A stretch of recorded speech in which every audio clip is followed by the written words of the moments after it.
playoff power rankings for the 2024 NFL season. We've got our top 14 teams in the NFL. Let's rank them. We'll start at 14 and go up to 1. Number 14 is going to be the Tampa Bay Buccaneers. They're led by Baker Mayfield. They have a defensive-minded head coach. They're really only in the playoffs because somebody had to win the NFC South. Now, thankfully, they are getting that favorable matchup against the Philadelphia Eagles, and they're getting to host a playoff game with 9 wins. But will this defense be able to stifle Jalen Hurts? Quite possible. Will this defense of the Eagles fall short to the Bucs? Very possible because they've done it all year. But the Tampa Bay Buccaneers, right next to this next team that I'm coming in to talk about here on the power rankings, they're the team that I'm least confident in and going all the way. So by default, they are the worst team in the playoffs. At number 13, I've got the Pittsburgh Steelers. If they had any other player at quarterback, like Russell Wilson, which I think Russell Wilson needs to go to, I would feel a lot better about them. But they do have Mike Tomlin, who's never had a losing season. We know that adage of Mike Tomlin. Is Kenny Pickett it? What's Mason Rudolph going to be? We have to understand, we have to see how the Steelers are going to play in these playoffs. Defense is great. Offense has a ton of talent, great coaching staff. But stacked up to these other people in the power rankings and in the playoffs, like a Cowboys, like a Niners, like a Ravens, even like a Lions or a Browns, I'm not going to trust them over a lot of the teams that are in here. Do they have a great head coach? Yes. Do they have a great defense? Yes. Did they win 10 games and shouldn't have? Yes. But they're also missing J.J. Watt, T.J. Watt for this opening game of the weekend and Super Wildcard weekend where they will face the Bills. I do think they're going to lose that football game, but nonetheless, we'll see how it plays out. Number 12, I've got the Green Bay Packers. Jordan Love has played his life out this year. We just talked about how he played very well against the Bears to lead the Packers to the playoffs. Matt LaFleur has his franchise quarterback. The Packers have their fourth straight franchise quarterback. So Jordan Love has been phenomenal. The Packers, again, they start 2-5. They end up being able to go 9-8, winning enough games to get into the playoffs. And I wish they would have lost Rasul Douglas because he could really be beneficial for them right now. But I will have the Packers as the 12th best team in these playoffs currently. I've got the Los Angeles Rams at number 11. I love what Matthew Stafford and Sean McVay are doing. I love what Kyron Williams and Cooper Kupp and Puka Nacua are able to do. I love that Sean McVay is able to coach the life out of this team with having a very young roster. Remember, we have Matthew Stafford's wife earlier in the year on a podcast saying, I really don't know if Matt's going to be able to mesh with these players. He talks about all the time how it's just different in the locker room. You know, Matthew Stafford is one of the oldest guys on the roster. Hell, Sean McVay's really not too far from Matthew Stafford's age. That shows the youth of Sean and the elderness of Matthew Stafford in terms of being relevant to the NFL quarterback position. But I do have the Rams at 11. They're one of the hottest teams in the league right now too. I think they're a pretty solid matchup for a lot of people. I think Sean McVay is one of the best coaches left in the playoffs right now. And with him just winning that Super Bowl a couple years ago with the Rams, they're still pretty aware of what they got to do to go to the Super Bowl and win it. They dealt with Matthew Stafford and Cooper Kupp being hurt last year, and they're right back in it in that NFC West. They're the 11th best team in the playoffs. At number 10, give me the Houston Texans, C.J. Stroud, DeMeco Ryans, everything that offense is able to offer. The Houston Texans are a good football team. C.J. Stroud's first year, again, 10 wins, division title with a rookie head coach as a rookie quarterback. 23 touchdowns, 5 picks, 101 passer rating, 64% completion, 4,100 yards. Do I need to say more? If only Tank Dell was healthy and still able. I want Will Anderson to get more healthy so he can play well through these playoffs. But DeMeco Ryans has done a fantastic job with this team. And he's got them in position to push for an upset in the first round of the playoffs. And I damn sure think that it's possible. Texans at number 10. Maybe the hottest team in the NFL right now next to the Buffalo Bills, if not the hottest, is going to be the Cleveland Browns at number 9. Let me make sure I've got that right. 5, 6, 8. Yes, the Cleveland Browns, Joe Flacco throwing his life out of the football, throwing the football with his life on the line, basically. The defense, the coaching staff, Myles Garrett, the linebacking core, Kevin Stefanski as the head coach. I mean, the Browns getting this lightning in a bottle, Joe Flacco, who has looked better and made this team click more offensively than a Deshaun Watson, than a PJ Walker, of course, than a Dorian Thompson Robinson, who they just drafted as a quarterback. The Browns being an 11-6 football team is not something that I saw coming once Deshaun Watson went down. I did have the Browns winning 13 games. I did have the Browns being the one seed in the AFC because I thought Deshaun Watson was going to return to that form. They still won 11 games.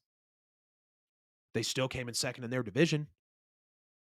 Couldn't be more proud of the Cleveland Browns are going to be my number 9 team. Number 8, shakily enough, the Philadelphia Eagles.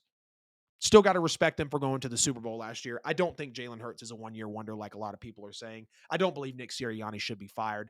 They do start 10-1. They do go 1-5 down the stretch. 31st in the NFL in points per game given up. 31 points per game allowed in the last 6 games of the year. 2-4 down the stretch after he yells, "Hey, Chiefs fans, I don't hear anything anymore." Got to be careful when you say stuff like that. It's just like when Cam Newton said, "I'm back." And it didn't turn out well for him in Carolina. And he was not doing very well overall. At the quarterback position once he made that statement. It was just like when the Giants took the picture on the boat, and they've been horrible ever since. But I do have the Eagles at number 8. The Eagles got to be careful because defensively they're not good. Their defense can be had, and they're going up against the Bucks in the first round of the playoffs. Bucks are at home, wanting to win this game. Wouldn't be shocked if we saw an upset. At number 7, give me. Sorry if y'all can hear my door rattling. I think it's just the air draft that we've got in the house. At number 7, give me the Detroit Lions. Jared Goff and Dan Campbell, their first playoff appearance together. They've looked kind of vulnerable. They would be higher, but I think the teams ahead of them are, pretty decently better than them. Of course, not as vulnerable. Now, the next two definitely will be vulnerable, which is why I have them ahead, but I think the Lions are more vulnerable than the two teams ahead of them. Jared Goff's first time back in the playoffs since the Super Bowl. Dan Campbell's first time in the playoffs as a coach. Lions' first playoff game in a while. Playing the Rams at home with Matthew Stafford returning in his first year to the playoffs since they win the Super Bowl. I think the Lions could go far, but they fell apart in the last month or so of the year, which is what's going to make me very skeptical to lean into them realistically and, have them be able to go far because they lost to teams that they shouldn't have. And they got blasted by the Ravens earlier in the year. And we've seen Jared Goff be turnover prone. Now, his numbers look great, but Jared Goff's got to be better. At number 6, give me the Miami Dolphins solely because of that offense. But if that offense can't do anything and they continue to lose to sub 500 teams, they could easily be lower on this list. But I don't, maybe looking at it now, I could put the Browns or the Texans over them, but their offense is still undeniable. Hopefully they'll be able to get healthy and bring their key players and Raheem Mostert and Jalen Waddle back in because that's what they need. The team clicks clearly much better with those two guys. The team also clicks very well when Devon Achane is healthy as well. We saw that he was able to provide a lot of value for the Dolphins. And the Dolphins offense is really what's got me confident in them because when you look at the offenses that are under them, they're way better than them. Defenses, not necessarily so much, especially when you look at Browns, Texans, Rams, and Steelers and Bucks. But if defenses can stop them, which usually they just have to bracket Tyreek and make Tua a little uncomfortable, then they'll be able to be down further on this list. But I think going into the playoffs, I have them as a number 6 team. And as I read that to y'all, part of me wants to put them lower. I don't think I want to put the Lions or the Eagles above them, but maybe I'd move the Browns and Texans up to 6 and 7, have the Dolphins at 8, and put the Lions and Eagles at 9 and 10. But the top 5 teams in the NFL playoffs for 2024 are going to be the Kansas City Chiefs at number 5. Patrick Mahomes and Andy Reid, we know what they're capable of. We know their postseason resume, so there's no reason to go over it. But the main question will be, not even the defense, that main question will be, how does Patrick Mahomes play in this game? How does Patrick Mahomes play in these playoffs with a Travis Kelce that had to get healthy? Still playing at home, but still has those young receivers in MVS, Kadarius Toney, Rashee Rice. One of those guys, I believe, will make a mistake in these playoffs, and it will be to the demise of the Kansas City Chiefs because we've seen it all year. That's why I have them at number 5. Number 4, the hottest team in the NFL right now, the Buffalo Bills at 11-6, surging back from 6-6, now at 11-6. Josh Allen shows everybody why he's still that dude. The defense has played solid. Rasul Douglas, I hate that they lost him in the game earlier on Sunday. I believe I heard that if I'm not mistaken. Been great since they brought him over in the trade deadline, forcing turnovers, forcing the most turnovers in the NFL since he came over from the trade deadline. And the Buffalo Bills get to play a playoff game at home. The Buffalo Bills do have to play the Pittsburgh Steelers at home. And, I think that could be an ugly one. I also think the Bills could come out and just absolutely blow them out of the water. Don't believe that will happen in a Mike Tomlin led, 10-win Steelers team as hard as they fought to get into the playoffs. But the Bills are looking very good. They're scary, and nobody should want to play them. At number 3, give me the Dallas Cowboys.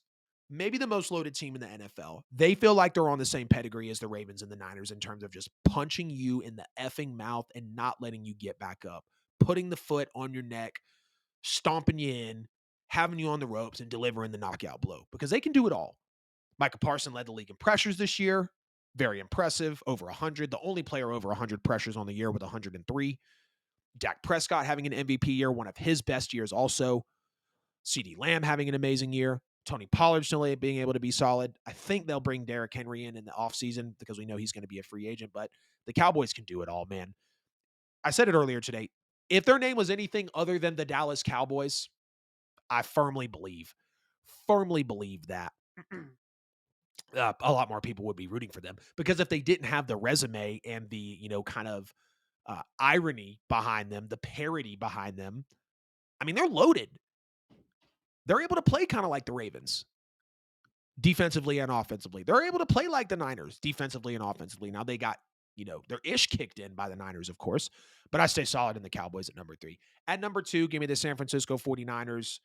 Clearly the second best team in the NFL. The Ravens handled them, which is why the Ravens will be 1, spoiler alert. The Niners at 2, though. We know what they're capable of with Shanahan, Brock Purdy. Brock Purdy playing very well this year. George Kittle leading the league in tight end receiving yards. Christian McCaffrey in the MVP discussion. Trent Williams on that offensive line. We know what the defense is, and we know that they can handle anybody in the league. And the only times that they had lost is when they were healthy, is when they were unhealthy or they beat themselves, i.e., turnovers from Brock Purdy or bad play calls from the coaching staff. And number 1, the Baltimore Ravens.